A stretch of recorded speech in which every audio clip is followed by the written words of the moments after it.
पहिली तर गोष्ट मी पुराव्यासहित बोललेलो आहे. मी दिल्लीत पत्रकार परिषद घेतली, त्याच्यातही सांगितलेलं आहे की त्या ठिकाणी वन खात्याच्या जागेतून जागा गेलेली आहे. वन खातं गुन्हा दाखल करायला गेलेलं असताना त्या ठिकाणी गुन्हे दाखल करून घेतले गेलेले नाहीत पोलीस विभागाकडून.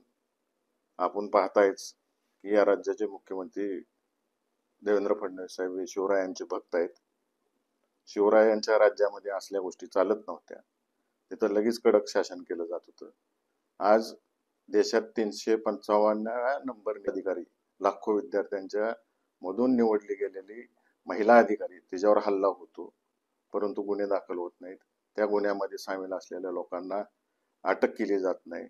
यासारखं मोठं दुर्दैव नाही. अशा चांगल्या IPS अधिकाऱ्याची बाजू घेण्यापेक्षा या राज्याचे उपमुख्यमंत्री त्यांच्यावर दबाव आणतात. म्हणजे या ठिकाणी कुठं माफिया लोकांना मदत करायची पार्श्वभूमी दिसून येते का? आणि दुर्दैव असं आहे की तुमच्यासारखे चॅनल्स ज्या माणसावरती गुन्हा दाखल आहे त्याच्या मुलाखती घेते आणि ती सर्व चॅनल्सवर दाखवते. सर्वसामान्य माणूस त्या गावात किती दबलेला आहे हे बाहेर आणण्याचं काम खऱ्या अर्थाने पत्रकारांचं काम आहे.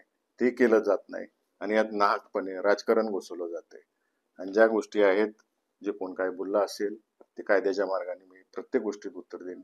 मी पहिल्या दिवसापासून कायद्यानंच बोलतोय, पुराव्यासहित बोलतोय आणि हे नुसतं कुरडोपुरतं मर्यादित नाही.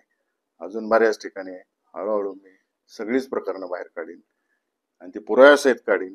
आणि मी काढतोय ते सगळं शासकीय जागेतलं काढतोय.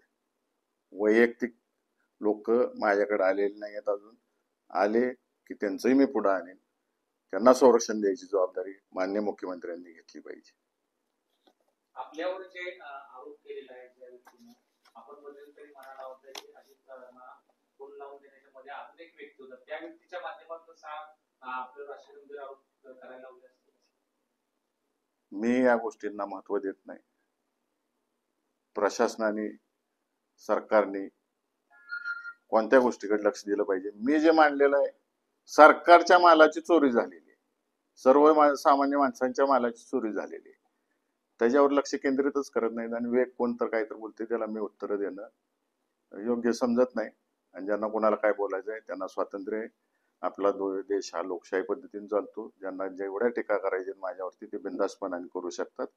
प्रत्येक गोष्टीला कायद्याच्या भाषेत उत्तर देईन. या आरोपालाही कायदेशीर भाषेत उत्तर दिले जाणार. सगळ्या गोष्टीत मी कायद्यानंच बोलतोय. पहिल्या दिवसापासून कायद्यानंच पुराव्यासहित मांडतोय. मी मोकळ्यात कधी पहिल्या दिवसापासून बोललो नाही, बोलणारही नाही. प्रत्येक गोष्टीला मी कायद्यानंच उत्तर देईन. ज्या पद्धतीने आपण जिल्हाधिकाऱ्यांना आवाज दिला की पूर्णपणे अवैधरित्या बरोबर होत नाही, त्यामुळे अजित पवार पूर्णपणे अडचणीत वाटतं.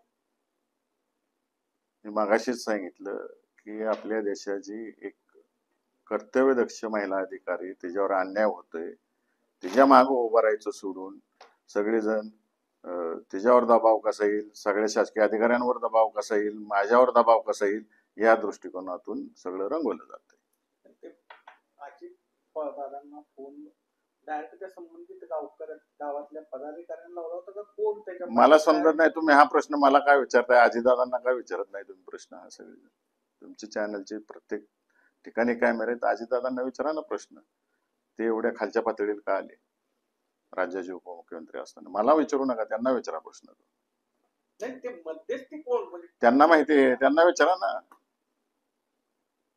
दादांना विचारा हा प्रश्न, कोण आहे मध्यस्थी? नसेल तर नाही म्हणून सांगतील, असेल तर नाव सांगतील. त्याचा मोठा रोल आहे त्या मुरुम तालुक्यामध्ये, माड्यामध्ये जी मुरुम माफिया आहेत. मी काय पोलीस नाही. महाराष्ट्राची पोलीस ही स्कॉटलँड पोलीस म्हणून समजली जाते. जर हे शिवरायांचं राज्य असेल, शिवरायांना मानणाऱ्या लोकांचं राज्य असेल, तर त्या लोकांनी शिवरायांना विपरीत असं राज्य या ठिकाणी आणावं. ज्यांच्यावर अन्याय झालेला आहे त्या कोरडो गावातली वस्तुस्थिती काय, कलेक्टरने स्वतः व्हिजिट करावी, SP ने स्वतः व्हिजिट करावं आणि मग ठरवावं ना. आता सोमवारी परत त्यांनी मोर्चा ठेवलाय.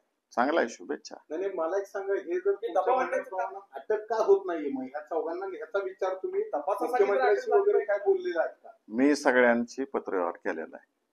जी वस्तुस्थिती आहे ती समाजाच्या पुढे आणून ठेवलेली आहे, राज्यकर्त्यांच्या समोर आणून ठेवलेली आहे. हे राज्य चालवणाऱ्यांच्या समोर आणून ठेवलेले आहे.